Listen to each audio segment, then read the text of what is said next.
네, 편히한 출발합니다. 예수 그리스도 이름으로 하나님 말씀 증거하겠습니다.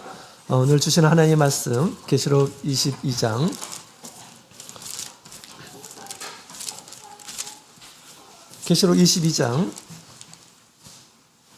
16절부터 17절에 있는 말씀을 함께 다 같이 보시겠습니다. 계시록 22장 16절부터 17절 두 구절인데요. 같이 보도록 하겠습니다. 우리 한 구절씩 나누어서 읽도록 하겠습니다. 16절 나 예수는 교회들을 위하여 내 사자를 보내어 이것들을 너희에게 증거하게 하였노라. 나는 다윗의 뿌리요 자손이니 곧 광명한 새벽별이라 하시더라. 성령과 신부가 말씀하시기를 오라 하시는도다.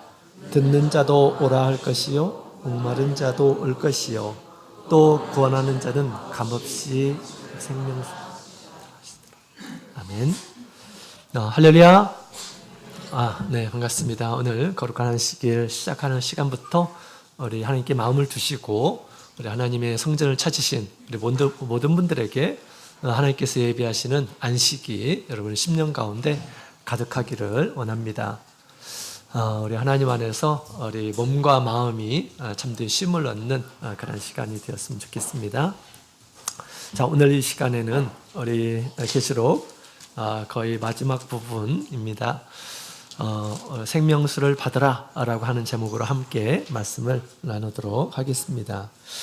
자, 거의 이제 계시록의 모든 내용을 말씀하시고 이제 최후의 말씀을 이제 지금 22장 후에는 다 마지막 주시는 그런 말씀입니다.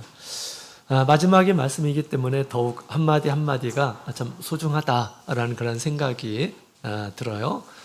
주님께서는 어떤 말씀을 이렇게 마지막에 또 말씀하셨는지 함께 살펴보도록 하겠습니다. 주님께서 주시는 그 말씀을 듣는 자들은 참 복이 있습니다. 또 특별히 우리 주님께서 계시록을 통해서 말씀을 듣는 자가 복이 있다라고 이렇게 얘기한 것처럼 예수님께서 직접 당신을 계시하시고 또 당신이 주실 말씀들을 직접 이렇게 주시고 계십니다. 오늘 주시는 말씀 우리 주님께서 직접 나에게 주시는 그런 말씀으로 들으시고 또 위로를 얻으시고 또 힘을 얻었으면 좋겠습니다. 자, 오늘 우리 16절에 있는 말씀을 보게 되면 예수님께서 당신을 소개하고 있습니다. 마지막에 주님께서 당신이 어떤 분인지를 우리에게 소개해 주고 있어요. 먼저 우리 앞부분에 보면 이 예수님께서는 계시록의 참 저자임을 말씀해 주고 있습니다. 그래서 나 예수는 교회들을 위하여 내 사자를 보내어 이것들을 너희에게 증거하게 하였노라 라고 주님께서 말씀하셨습니다. 그래서 이 계시록은 우리 주님께서 기록을 참된 저자, 제1저자다라고 하는 것을 우리가 알 수가 있습니다. 우리 모든 성경은 제1저자와 제2저자가 있죠. 제1저자는 우리 하나님이시죠. 여기에 예수님께서 당신이 이것을 증거하기 위해서 이렇게 사자를 보내었다라고 얘기를 하고 있죠. 또 우리 성경에 제2저자가 있습니다. 제2저자는 주님께 계시를 받은 이러한 사람들을 제2저자다라고 그렇게 읽었습니다. 예수님께서 교회들을 위해서 지금까지 주셨는데 주님께서 보낸 사자를 통해서 이것을 증가하셨다라고 얘기하고 있는데 그것은 사자를 위해서 주신 것이 아니고 바로 이 교회들을 위해서 주신 것이다 라고 그렇게 말씀하고 있습니다. 우리 예수님께서는 계시록의 말씀을 주시기 위해서 정말 다양한 천사들을 보내어서 때로는 직접 말씀을 통해서 때로는 어떤 환상이나 이상을 통해서 주님께서 말씀될 일들에 대해서 가르쳐 주셨습니다. 그것은 오로지 천사를 위한 것도 아니고 또 보낸 자를 위한 것도 아니고 교회들을 위해서 우리 1장에는 당신의 종들이다 라고 그렇게 얘기하고 있죠. 그 종들에게 주시려고 주신 말씀이다 라고 그렇게 이야기를 하고 있는데요.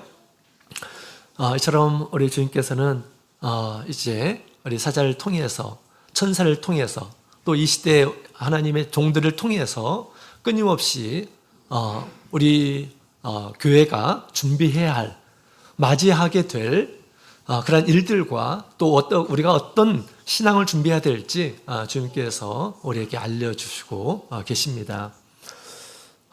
그래서 우리가 그 당시에 어떤 이런 사람들보다 말세 교회들을 위해서 주신 그런 말씀이기 때문에 더욱 중요한 것은 오늘날 말세를 맞이한 저희의 교회를 위해서 주님께서 주셨다라고 하는 그런 사실이 있죠. 따라서 우리가 더욱 우리가 이 말씀을 소중하게 아끼고 그 다음에 귀담아 들어야 된다라고 하는 것을 우리에게 가르쳐주고 있습니다.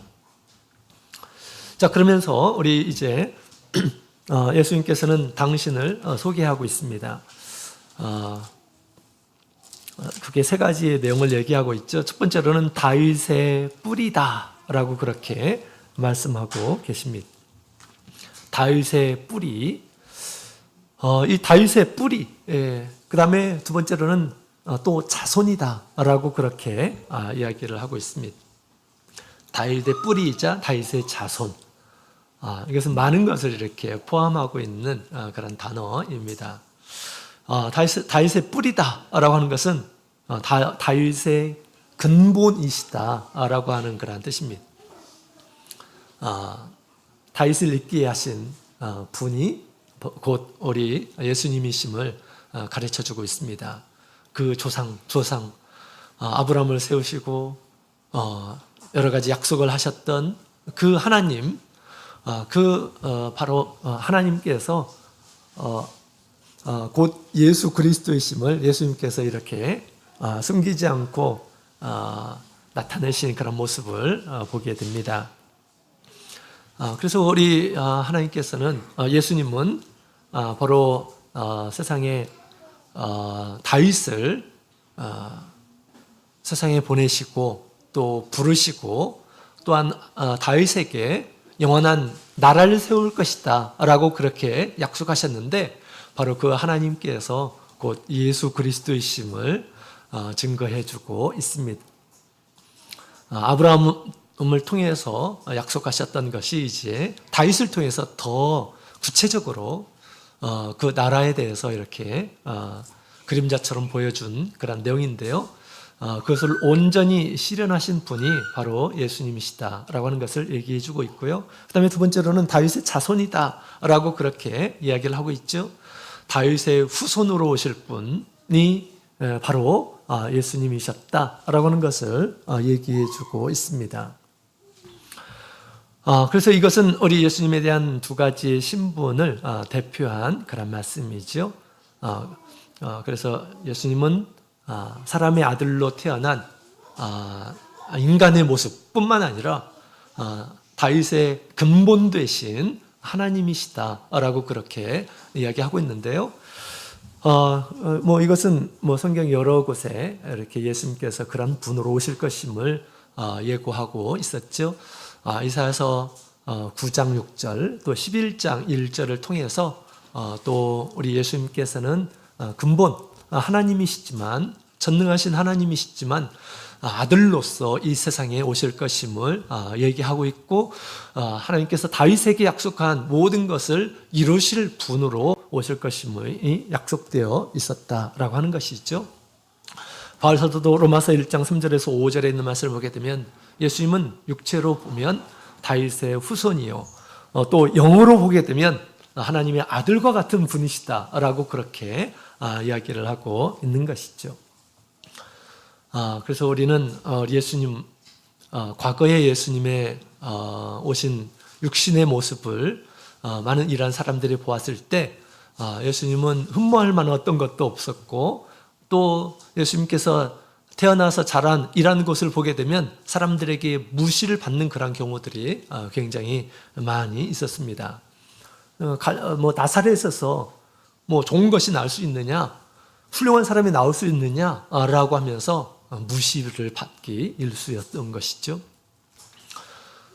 그러나 그 모습이 전부가 아니었습니다. 그분은 사실 세상을 창조하신 분, 또 이 세상의 모든 계획을 하시고 이루시는 그런 분이심을 얘기해 주고 있습니다. 그래서 오늘날 우리는 예수님에 대한 바른 지각을 주님께서 우리에게 주셔서 예수님은 이 세상에 유일하신 구주일 뿐만 아니라 천지의 주제, 천지의 주인이심을 우리는 이렇게 믿고 있는 것이죠. 구약의 모든 것을 이루신 분이 바로 예수님이십니다. 그래서 이 말씀을 왜 예수님께서 이 이야기를 하신 것일까요? 지금 이제 요한계시록 성경의 제일 마지막에 예수님께서 이 말씀을 담고 있습니다. 성경의 처음 창세기 세상이 출현했을 때 그 모든 것을 계획하시고 만드신 분이 누구이신지를 예수님께서 이렇게 얘기해 주신 것입니다. 당신이 근원이시다라고 그렇게 이야기를 하고 있습니다. 뿐만 아니라 예수님께서는 이제 다윗의 아들로 오셔서 하나님께서 사람을 구원하시기 위해서 이 세상에 오셔서 하실 구속의 일을 완성하신 분이 바로 당신이심을 또한 이렇게 계시하고 있는 것입니다. 세상의 출현, 또 세상의 모든 것의 완성을 이루신 분이 바로 예수님이심을 이렇게 강조하고 있는 것입니다. 그 다음에 정말 중요한 말씀을 또 예수님께서 당신을 우리에게 계시해 주고 있습니다. 그 말씀은 우리 예수님께서 우리 광명한 새벽별이다 라고 주님께서 당신을 그와 같이 우리에게 소개하고 있습니다. 예수님께서 그렇다고 정의하시면 우리는 믿음으로 아멘으로 이렇게 받았으면 좋겠습니다. 그것이 사실이고 그것이 진리예요. 우리가 이것을 이성적으로 이렇게 이해해야지만이 받아들이고 그렇게 주님의 말씀을 받는 것은 이해가 되지 않으면 어떻게 될까요? 이해가 되지 않으면 받아들이지를 못하겠죠, 그죠? 우리 예수님께서 세상을 만드신 분이십니다. 또 인생의 모든 것을 아시는 그런 분이셔요. 또 우리에게 필요한 말씀을 이렇게 해주고 계시는 분이십니다. 우리의 어리석은 그러한 생각과 또 나의 어떤 자존심이나 어떤 경험으로 주님의 말씀을 판단하고 그 다음에 이해하려고 하고 하는 것은 조금 무리한 것입니다. 무리한 것이에요. 우리 주님께서 그렇다라고 그렇게 얘기하면 주님의 말씀은 참된 진리이다 라고 받아들이고 그것이 나의 삶 가운데서 그렇게 이루어지도록 우리가 구하는 그런 자세가 소중한 그런 자세라고 이렇게 생각이 됩니다.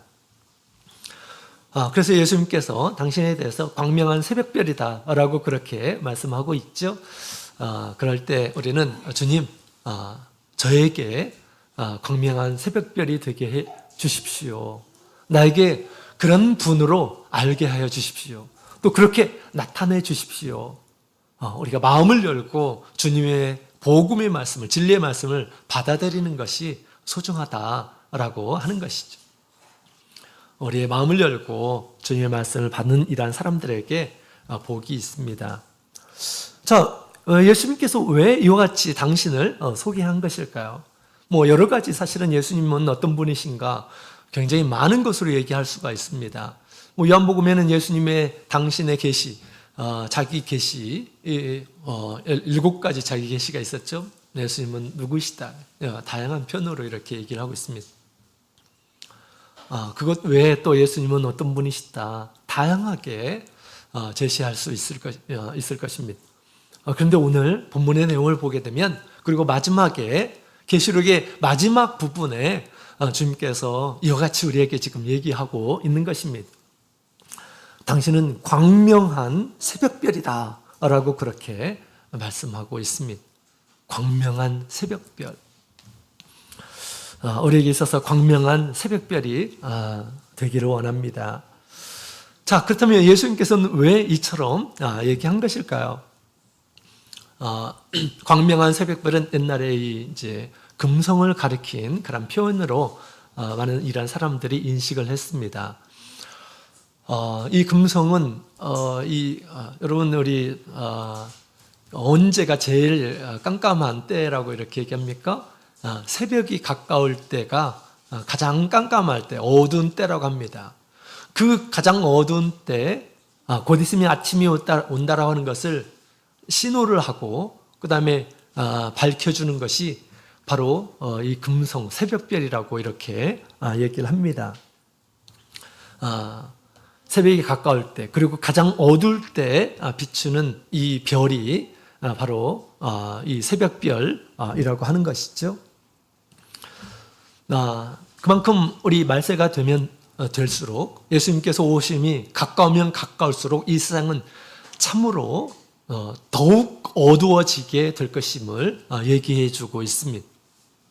점점점 더 어두워지고 깜깜해지고 죄악이 관영하고 똑바로 정신 차리지 못하면 금방 유혹당하고 그런 때가 될 것임을 얘기를 하고 있는 것입니다. 정말 그래요. 이제 앞으로 우리 마귀가 무정에서 출현하게 되면 세상의 모든 것을 동원해서 우리를 유혹하고 믿는 이란 사람들도 떨어지도록 하늘의 3분의 1이 떨어지게 되는 그런 일들이 있을 것임을 얘기하고 있습니다. 그때는 우리가 살고 있는 이 시대와 굉장히 다른 그런 모습이 펼쳐지게 될 것입니다. 정말 우리의 신앙을 잘못 간수하게 되면 금방 더러워지고 마치 이방인과 같이 되고 아마 그런 날들이 오게 될 것입니다. 어둠이 더 지날수록 이 빛이 더욱 필요하죠. 바로 예수님은 그런 분이시다라고 그렇게 이야기를 하고 있습니다. 점점점 더 어두워질 때 그때 우리의 마음의 빛을 비춰주시는 분이 바로 예수님이시다라고 그렇게 얘기를 하고 있습니다. 말세에 우리를 구하기 위해서 예수님께서는 계신 분이심을 얘기하고 있어요. 그 깜깜한 데에도 길을 잃지 않도록 또 깜깜한 이 세상에서 희망을 갖게 하시려고 그리고 아침이 올 것임을 예고하는 그러한 새벽별과 같이 예수님께서는 우리에게 이와 같이 희망을 주시고 우리를 인도하실 분으로 계신다라고 하는 것을 우리에게 이처럼 광명한 새벽별로 우리에게 가르쳐주고 있는 것입니다. 예수님께서 우리에게 있어서 정말 그런 분이 되기를 원합니다. 베드로후서 1장 19절에 있는 말씀을 함께 보도록 하겠습니다.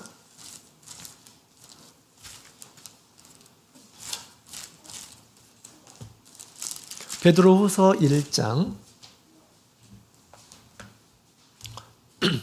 베드로후서 1장 19절에 있는 말씀을 함께 보도록 하겠습니다. 1장 19절 같이 읽겠습니다. 시작. 또 우리에게 더 확실한 예언이 있어 어두운 데 비추는 등불과 같으니 날이 새어 샛별이 너희 마음에 떠오르기까지 너희가 이것을 주의하는 것이 가하니라. 아멘. 자, 베드로의 이 교훈의 말씀이죠. 우리 예수님께서 변화산에서 영광 가운데 이렇게 나타나셨던 분이십니다. 계시해 주셨어요. 당신이 어떤 분이신지를 알게 해주셨죠. 그것이 어떤 사람들은 야 베드로가 이런 얘기할 때 나도 한번 예수님을 그렇게 변화된 영광스러운 모습을 나도 한번 보았으면 얼마나 좋을까 아마 그런 생각을 하지 않았을까 생각이 듭니다. 우리가 아주 신기한 간증 이런 것들을 들으면 어떻습니까? 나도 한번 그렇게 저런 것을 한번 경험했으면 얼마나 좋을까.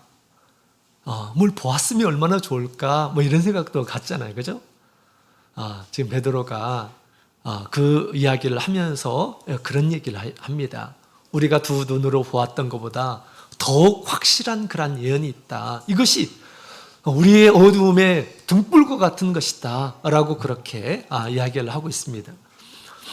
그러면서 이 말씀을 주의 있게 봐라 라고 그렇게 얘기하죠. 주님의 말씀을 보라 라고 이렇게 얘기합니다. 그럴 때 날이 새어 샛별이 너희 마음에 떠오르기까지 너희가 이것을 주의하라 라고 그렇게 이야기하고 있습니다. 말씀을 보게 되면 점점점 샛별이 떠오르는 때가 올 것임을 얘기해 주고 있습니다. 이 샛별이 뭘까요? 샛별이 누구를 얘기하는 것일까요? 여러분, 성경은 무엇을 가르쳐 주죠? 누구에 대해서 증가한 것일까요? 그렇죠. 우리 요한복음 5장에 보면 이 성경은 나에 대해서 증가하는 것이다 라고 이렇게 우리 예수님께서 말씀하신 바가 있어요. 성경을 계속 보다 보게 되면 예수님이 우리의 마음에 샛별과 같이 떠오르게 될 것이다. 그러니 이 말씀을 주의 있게 봐라 라고 그렇게 얘기하고 있습니다. 성경을 가까이 해야 되죠. 주님의 말씀을 가까이 해야 합니다. 그럴 때 점점점 주님의 말씀을 듣게 돼요. 주님의 뜻을 깨닫게 되는 것입니다. 점점점 주님의 말씀이 내 심령 가운데서 살아서 말씀으로 역사하게 된다라고 하는 것입니다. 주님께서 그러한 샛별을 주시는 분이십니다. 예수님께서 주셔요. 당신이 주고자 하는 이러한 사람들에게 광명한 샛별로 주셔서 이 깜깜한 이 세상에서 방황하지 않고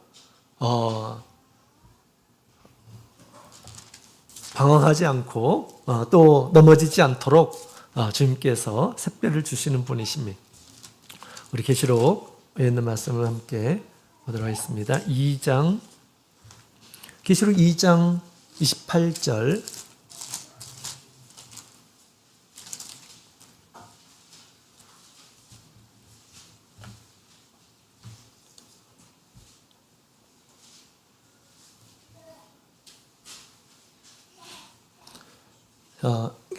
계시록 2장 28절, 2장 28절에 있는 말씀을 함께 보도록 하겠습니다.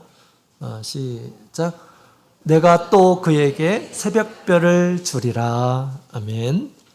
예수님께서 주고자 하는 이러한 사람들에게 새벽별을 준대요. 새벽별. 광명한 새벽별 대신 우리 예수님께서 당신을 계시해 주신다라고 그렇게 얘기하고 있습니다. 누구에게 이런 것들을 주실까요?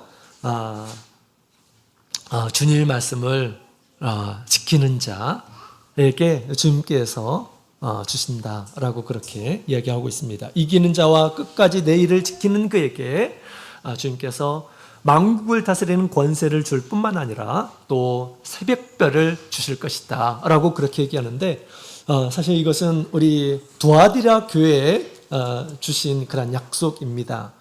두아디라 교회는 하나도 칭찬받지 못하는 그런 교회였어요. 다른 교회는 칭찬도 하시고 책망도 하시고 그랬지만 두아디라는 칭찬할 것이 없어요. 그만큼 그들이 어둠 가운데에서 있었다라고 하는 것을 얘기해 주고 있습니다. 그런데 이제 주님께서 그들의 잘못된 것들을 일깨우시고 주님의 말씀을 듣고 지키는 이러한 사람들에게는 이제 새벽별을 줄 것이다 라고 그렇게 주님께서 말씀을 하고 있습니다. 우리가 예수를 믿으면서 예수님께서 주신 이 광명한 새벽별을 볼 줄 아는 이러한 사람이 되어야겠습니다. 우리 심령에 가지고 아무리 깜깜해도 길을 잃지 않고 방황하지 않도록 우리가 사는 것이 중요합니다. 자, 그래서 오늘 우리 주님께서는 당신을 광명한 새벽별이다 라고 그렇게 얘기합니다. 이것이 없는 이란 사람들은 어둠 가운데서 살겠죠. 어둠 가운데서. 그것이 어둠인지도 모르면서 그렇게 그냥 방황하면서 살 것입니다. 그리고 최후를 맞이하게 될 것입니다. 그러나 광명의 새벽별을 갖는 이란 사람들은 희망을 가지고 살고 믿음을 끝까지 붙들고 살 것입니다. 주님을 바라보면서 살 것입니다. 천국을 소망하면서 살 것입니다. 그렇게 될 수 있도록 우리가 주님께 우리 광명한 새벽별을 늘 비춰달라고 우리가 주님 앞에 구해야겠습니다. 자, 그래서 우리 예수님께서 이처럼 이 세 가지로 당신을 이렇게 계시하셨습니다. 예수님께서 당신에 대해서 이렇게 계시하셨을 때 17절에 있는 말씀을 보면 성령과 신부가 그 말씀을 듣고 어떻게 반응을 했을까요? 예수님의 자기소개를 듣고 나서 성령과 신부가 어떻게 반응했을까요? 17절 같이 읽어보도록 하겠습니다. 시작. 성령과 신부가 말씀하시기를 오라 하시는도다. 듣는 자도 오라 할 것이요 목마른 자도 올 것이요 또 원하는 자는 값없이 생명수를 받으라 하시더라. 아멘. 자, 우리 성령과 신부의 외침이 나옵니다. 성령과 신부의 외침에 대해서 나오는데요. 이 성령은 우리 예수님을 증거하는 영이죠. 예수님께서 성령이 오시면 나에 대해서 증거할 것이다. 그가 예수님에 대해서 제대로 알게 하시고 깨닫게 하실 것이다. 라고 그렇게 말씀을 하셨습니다. 그리고 우리 신부는 이 교회를 가리켜서 얘기하죠. 우리 이제 재림하실 우리 예수님을 맞이할 우리 단장된 교회, 완성된 교회를 신부라고 지금 표현하는 것이죠. 따라서 우리 예수님을 잘 아는 이러한 사람들일 것입니다. 그래서 예수님께서 이와 같이 계시하실 때 우리 성령도 그리고 이 교회도 이렇게 얘기를 한다라고 하는 것입니다. 어떻게 얘기할까요? 오라 하시는도다 라고 그렇게 얘기하고 있습니다. 예수님의 말씀을 듣고 예수님이 어떤 분이신지 알고 오라 라고 그렇게 얘기를 하더라는 것입니다. 여기서 말하는 오라 라고 하는 말은 누구에게 청하는 것일까요? 누구에게 청하는 것일까요? 세상 모든 사람들에게 청하는 말이에요. 세상 모든 일한 사람들에게 청하는 말입니다. 오라, 이리로 오라. 세상 모든 일한 사람들에게 초대하는 그런 말이에요.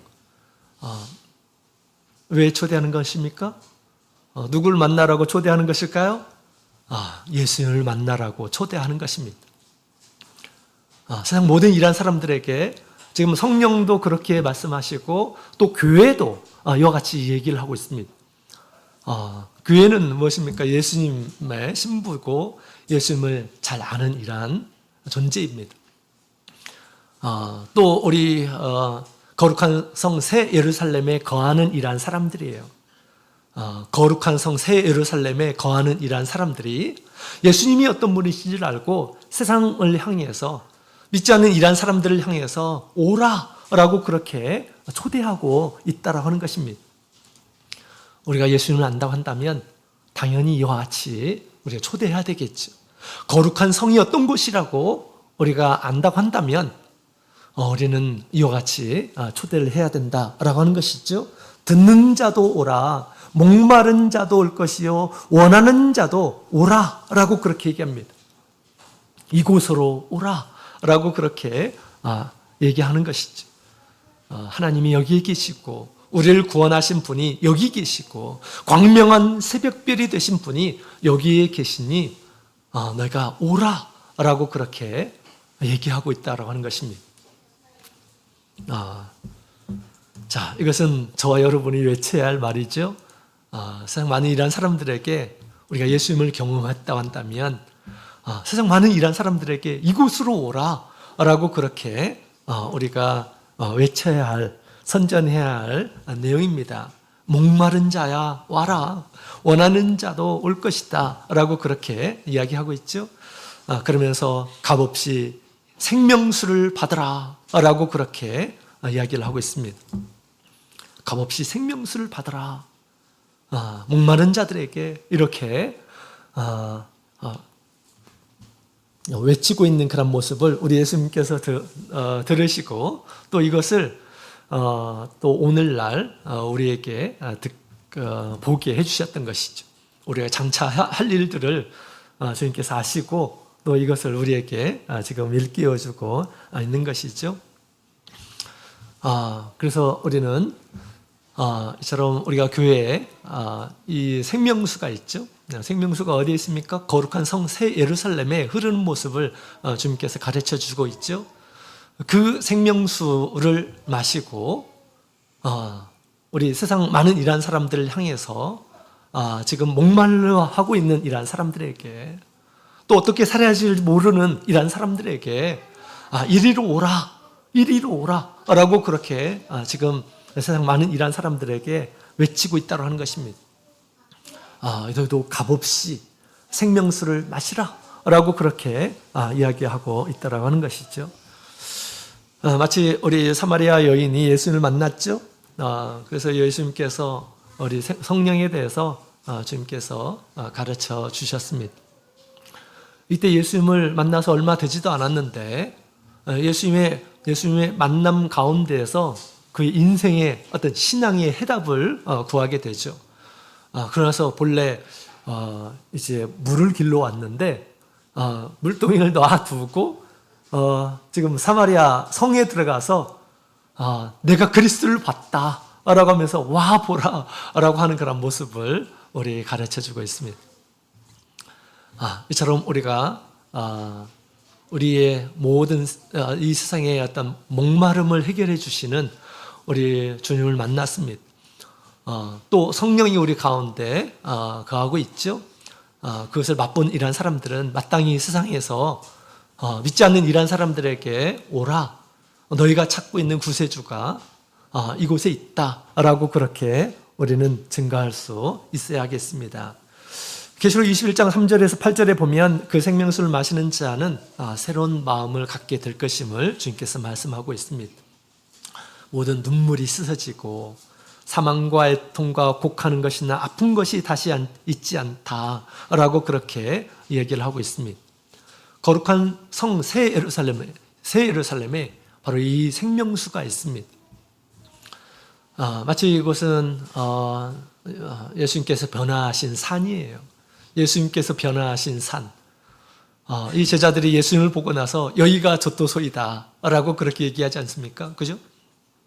거룩한 성 새 예루살렘에서 영광스러운 주님을 봐야 되겠습니다.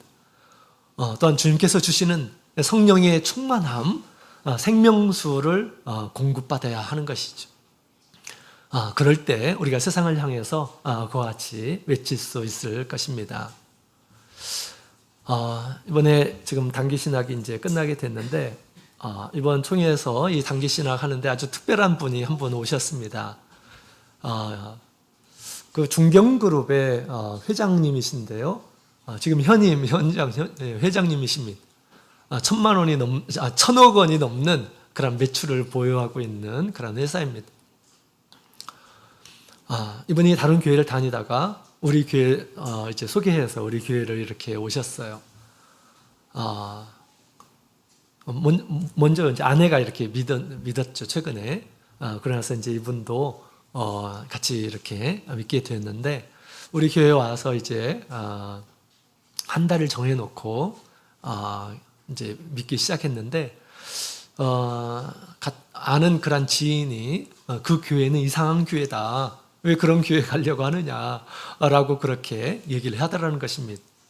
그것도 이렇게 일반 교회 이름 있는 그런 교회에 이제 직분자가 그런 얘기를 하더라는 것입니다. 근데 이분이 이런 얘기를 했대요. 당신 거기 가봤냐고? 당신 거기 가봤냐고 물어봤답니다. 안 가봤다고 하니까 내가 한번 가서 알아보겠다라고 그렇게 얘기를 하시고 오신 분이셔요. 그리고 와서 우리 성도님들이 막 방언으로 기도하는 모습을 깜짝 놀라시고 그리고 열심히 이렇게 기도를 하셨어요. 근데 하나님께서 한 달이 되기 전에 하나님께서 성령을 이렇게 주셨습니다. 성령을 받고 이분이 심령이 막 변화가 되기 시작하셨습니다. 첨예수기가 참이다라고 하는 것을 분명히 아시고 또 당신의 지금까지 살았던 그러한 삶이 얼마나 헛된 것인가 라고 하는 것이 이렇게 느껴지고, 또 성경을 볼 때마다 주님께서 자신을 위해서 주시는 그런 말씀처럼 이렇게 들리고, 모든 말씀이 너무도 꿀보다도 더 단 말씀으로 이렇게 느껴지더라는 것입니다. 그래서 하나님의 말씀을 가지고 자신의 삶을 이렇게 되돌아보니까 정말 별로 가치 없는 그러한 삶을 살았다는 것을 이렇게 알게 되셨습니다. 이제 70세가 되었고 앞으로 살 날이 그렇게 많지 않음을 아시고, 많지 않은 그러한 삶을 내가 어떻게 살아야지 될까, 이걸 배우기 위해서 단기신학에 오셨다고 이렇게 말씀을 하시더라고요. 굉장히 열정적이고 굉장히 열심히 기도도 하시고 또 성경도 보시고 말씀도 너무 잘 들으시고 그렇게 이제 단기신학을 임하셨습니다.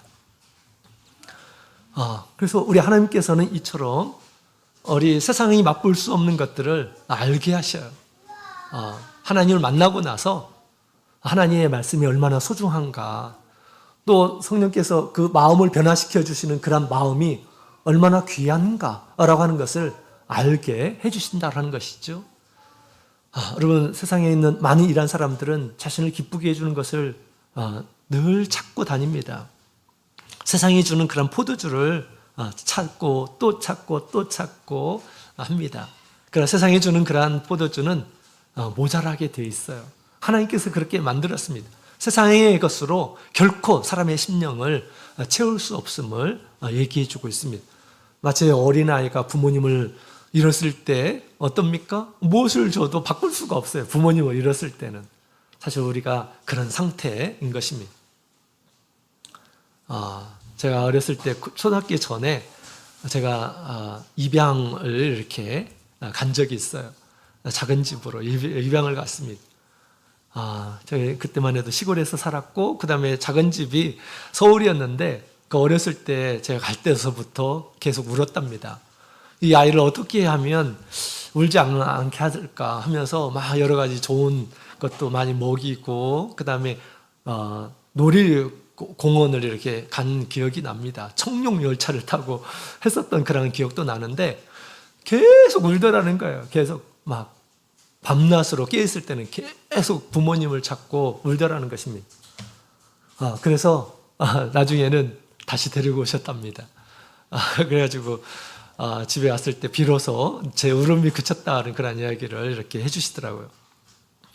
세상 모든 일한 사람들이 사실은 하나님을 떠난 일한 사람들은 이 세상의 어떤 것으로도 그 마음을 채울 수가 없어요. 우리 하나님을 통해서 채울 수가 있는 것입니다. 성령의 충만함을 통해서 채울 수 있음을 성경은 얘기해 주고 있습니다. 그래서 값없이 생명수를 받으라 라고 그렇게 이야기하고 있습니다. 그것만이 우리를 채울 수 있는 것임을 얘기해 주고 있습니다. 상한 심령을 또 그 갈급한 그런 심령을 채울 수 있음을 얘기해 주고 있습니다. 세상의 돈이나 성공이나 소유나 뭐 좋은 직장이나 절대 그것으로 채울 수가 없는 것입니다. 그래서 거룩한 성에 들어와서 우리 값없이 주시는 생명수를 맛보라 라고 외치는 자가 있을 것임을 얘기를 하고 있습니다. 저와 여러분이 우리 세상을 향해서 그렇게 외쳤으면 좋겠습니다. 이것은 우리 주님께서 세우신 하나님의 전이자 또 거룩한 성 새 예루살렘입니다. 우리가 마땅한 태도를 가지고, 믿음의 태도를 가지고 와서 주님께 간절하게 생명수를 구하고 생명수의 놀라운 그러한 은혜들을 늘 맛보며 세상을 향해서 그와 같이 전해야 되겠습니다. 당연히 우리 교회에서 우리 생명수를 마시는 이러한 사람들은 이런 사람이죠. 생명책에 기록된 자라고 이렇게 계시록 21장 27절에 그렇게 얘기를 하고 있죠. 그래서 우리 교회에 와서 거듭난 이러한 사람들이 이제 거룩한 성에 들어와서 생명수를 마실 수 있다라고 하는 것을 얘기해 주고 있습니다. 그리고 우리 22장 14절에 있는 말씀을 보게 되면 이제 두루마기를 빠는 이러한 사람들이 이제 거룩한 성에 들어와서 생명수를 구할 수가 있고 또 구하는 이러한 사람들에게 주님께서 주실 것임을 얘기하고 있습니다. 누구든지 목마르거든 내게로 와서 마시라 라고 그렇게 말씀하셨습니다. 우리 인생에 목마름이 있을 때마다 우리가 세상으로 채울 것이 아니라 세상에 있는 것으로 만족할 것이 아니라 우리 심령을 채워주고도 남는 세상의 어떤 포도주보다 귀한 기쁨을 가져다 주는 그러한 예수님께 와야 되고요. 또 예수님께서 주시는 성령을 구하는 이러한 사람들이 비로소 그 모든 갈급함을 해결되고 그리고 우리 주님을 이 세상에 나타낼 수 있을 것입니다. 오늘 주님께서 세우신 이 교회가 얼마나 귀한 것인지 얘기해 주고 있습니다. 이것은 거룩한 성 하늘의 예루살렘이다 라고 그렇게 얘기를 하고 있습니다.